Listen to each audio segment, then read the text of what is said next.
안녕하세요. 따스한 교회 최승구 목사입니다. 사랑 이야기 11번째 시간입니다. 답은 사랑이야. 오늘 본문은 고린도전서 13장 13절인데요.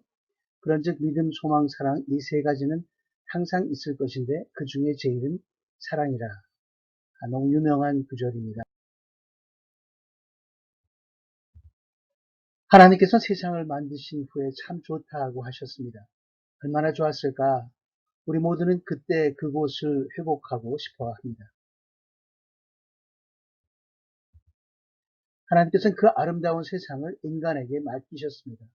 죽음이 존재하지 않는 곳이었고 얼마나 좋았을까 다시 한번 생각하게 됩니다.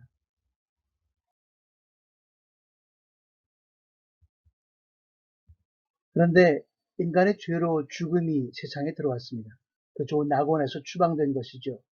하지만 여전히 하나님은 추방당한 인간을 사랑했습니다. 하나님의 사랑은 변덕스럽지 않습니다. 우리가 흙으로 지어진 연약한 존재, 죽을 수밖에 없는 존재임을 잘 알고 계십니다.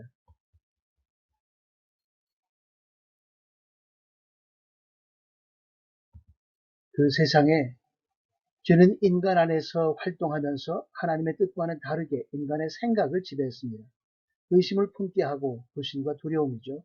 희망이 없다고 생각하게 하고 절망입니다. 이기적인 리더십과 공산주의 모두 희망을 지워나갑니다. 희망을 죽이는 것이 바로 악의 도구입니다. 살인이 자행됩니다. 원인 모를 살인 사건들이 생겨나는 거죠. 증오 범죄가 생겨납니다.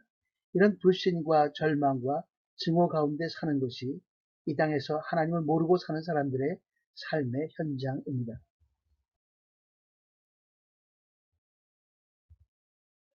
이들의 삶의 방식입니다. 자세히 들여다보면 오직 성욕이나 식욕만이 기쁨을 줍니다.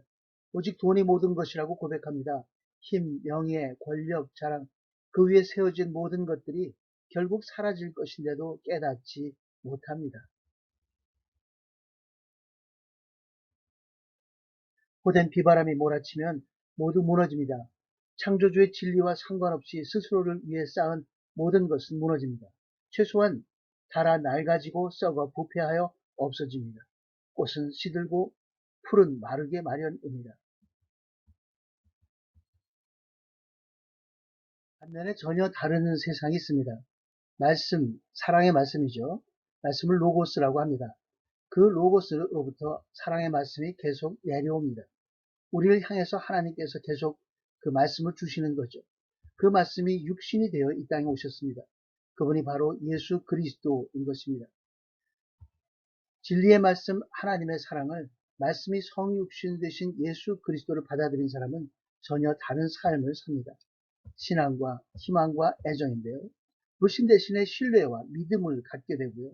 절망 대신에 가능성을 보고 소망을 노래하게 됩니다.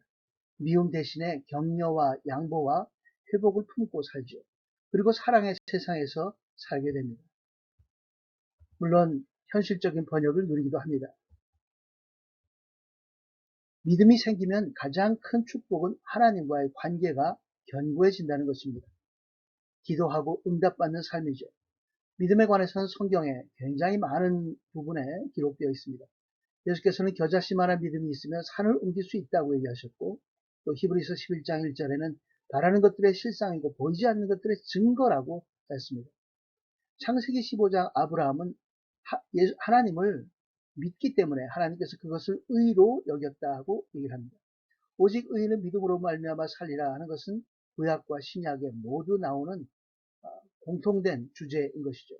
믿음으로 의롭다 하심을 받았다 로마서 5장의 말씀은 우리가 죄인이었는데 어떤 행함이 아니고 오직 예수 그리스도를 믿음으로 우리가 의롭게 되었다는 것을 얘기를 합니다. 행함 없는 믿음은 죽은 믿음이다 라고 해서 말씀은 믿음은 에너지를 갖고 있어서 행하게 되어 있는데 그 행함이 그 에너지가 없다는 것은 그 죽은 것이나 마찬가지다 하고 얘기를 합니다. 믿음의 완성자는 예수 그리스도입니다.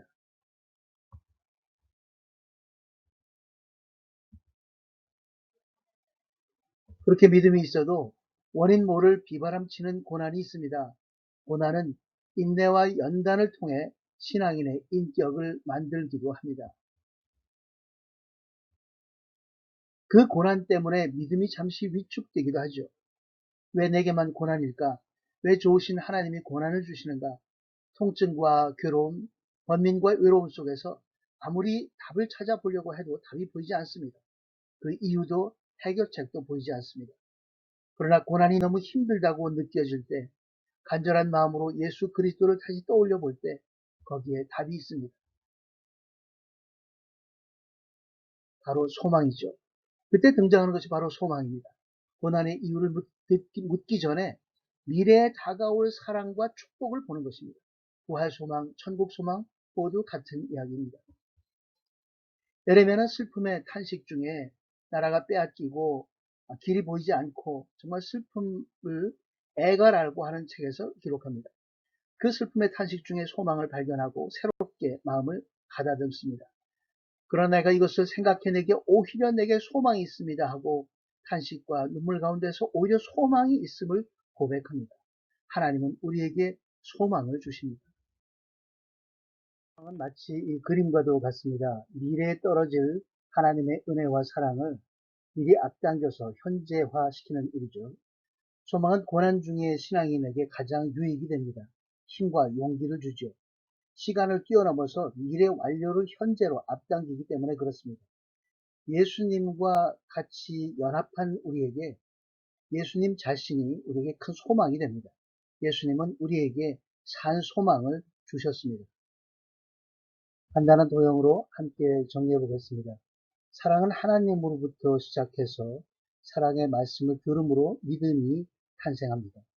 믿음은 하나님의 은혜로 주어져서 성육신 사랑, 죄 용서의 십자가 사랑, 이신 바로 예수 그리스도를 받아들이는 일입니다. 그리고 그 방향은 하나님입니다. 사랑은 미래에 있을 사랑을 앞당겨서 이제 소망으로 우리에게 다가옵니다. 소망은 현재가 아니고 미래에 있을 사랑을 앞당겨 오는 거기 때문에 탐욕의 반대라고 얘기하기도 합니다. 소망은 우리 현재의 유익을 위해서 시제를 넘어서 사랑을 앞당깁니다. 현재 갖고 있는 것은 아니지만 미래 우리가 누릴 것이기 때문에 기쁨을 우리에게 주는 것이죠. 사랑은 이 모든 것의 핵심입니다. 그래서 제일은 사랑입니다. 죄와 사망이 있는 땅 위에서 보이는 모든 것이 결국은 사라지고 말 그런 현재 속에서 우리의 눈엔 절망 같아도 부활 사랑이 있기 때문에 그 사랑이 완성될 날을 소망하며 십자가 사랑으로 잉태된 우리는 그 사랑으로 숨쉬며 그 사랑에 감격하며 그 사랑이 완성되는 그날까지 오직 사랑으로 살아가기를 맹세하며 기도하는 우리 모두가 되기를 주의 이름으로 축원합니다. 함께 기도하겠습니다. 사랑의 근원이 되시는 하나님 아버지, 죄인이었던 우리를 사랑해 주시고 용서라고 하는 엄청난 은혜를 베풀어 주심에 감사드립니다. 우리가 무엇이고 한데 이처럼 살펴주시는지 어떻게 그 은혜를 다 갚을 수 있을지 감사드립니다. 아버지, 세상이 악하더라도 세상 사람들이 배신하더라도 끝까지 아버지의 사랑에 힘입어 그 뜻을 실천하며 전하며 살게 하여 주옵소서. 실천이 참으로 어렵지만 악을 선으로 갚을 수 있도록 내 마음을 주장하여 주옵소서. 내 안에서 부정적인 것이 올라와 타인을 욕하고 저주하고 싶을 때마다 아버지의 용서하는 사랑과 내 공로 없이 일방적으로 받은 죄 용서함의 그 은혜를 기억하게 하옵소서. 세상엔 저주받을 사람들이 얼마나 많은지 모르겠습니다. 간혹 그 허다한 악을 끝까지 인내한다는 것이 종교적 위선은 아닌지 스스로 반문하게 됩니다. 아버지, 저들을 처리하여 주시옵소서. 악이 횡행하는 현실 속에서 맞닥뜨릴 힘도 없는 무력한 존재임을 고백합니다. 아버지, 힘을 주시거나 혹은 저 악을 섬멸하여 주시옵소서. 혹 이 시간이 연단을 위해 아버지께서 특별히 준비한 고난의 시간이라면 인내할 수 있는 힘을 주시옵소서. 말씀과 기도에 더 전념하게 하옵시고 다만 이 악에서 구하여 주옵소서. 아버지 하나님, 자녀들을 아버지 손에 맡깁니다. 악인의 꾀에 넘어가지 않게 하여 주시옵고 저들에게 지혜롭고 온전한 판단력을 허락하여 주시옵소서. 깜짝같이 위장된 덫과 같은 유혹에 걸리지 않게 하옵시고 발걸음마다 지켜 주시옵소서. 우리 믿음의 완성자이시며 참 소망, 산 소망 주신 예수 그리스도 이름으로 간절히 기도드리옵나이다. 아멘. 사랑하고 축복합니다. 끝까지 들어주셔서 감사합니다. 다음 시간에 뵙겠습니다. 감사합니다.